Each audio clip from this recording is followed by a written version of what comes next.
The card belongs to Social Security. Yeah. This card, yes, has been issued to falsify a dissolution of marriage. Yeah. My Social Security number was used to issue that. Yep. Without any due process, without the jurisdiction of law, without me getting a copy of it. Now, when I email Social Security, yes, I'm going to want to know all the cards that they issued because the cards belong to them. And then if anybody used this actual C984211092, yes, I gave you the front and the back of the card so as to identify myself as the father of the five minors named. Yes, you did.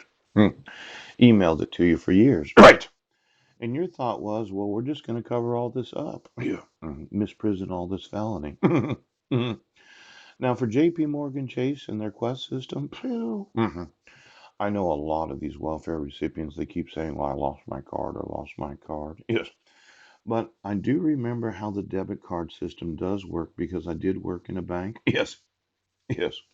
See, they actually receive an administrative fee for each and every transaction of the welfare system. And it used to be approximately 1.25% of all purchases. I know we all think that JP Morgan Chase does this out of the goodness of their heart. Yes. But for every time you load a food stamp card, yes, or you spend that money in any grocery store, yeah, they actually do get what's known as the banking fee that they never talk about. Ouch. So when we look through the actual welfare system of the United States, I'd like to know the total amount of all the welfare benefits that have been received by every citizen that did have an approximate 1.25% of the total amount paid to the individual known as JP Morgan Chase that administers the food stamp cards. Now, I know that it could be something I'd want to do. Yes. Why wouldn't I want to issue debit cards? Now, when you think of $80 billion dollars a year in food stamp benefits, that's the approximate amount. Yes. The boom and bust cycle of the economy. Yeah. It doesn't sound like a lot of money. But if I get out the old calculator, yes, and I take $80 billion dollars a year, 80, oh, look at 1, 2, 3, 4, 5, 6, yes, 7, 8, 9, times, yes, point 0.0125 equals zero zero zero. No, it can't be 1 billion. Yes, maybe I did it wrong. Let's see, 1, 2, 3, 4, 5, 6.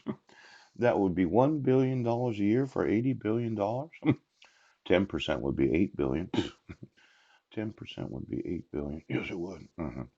5% would be 4 billion. Yes. 1.25% would be $1 billion. Yes. Times the last 30 years. Yep. That's $30 billion in actual income just for administering the food stamp system of the United States of America.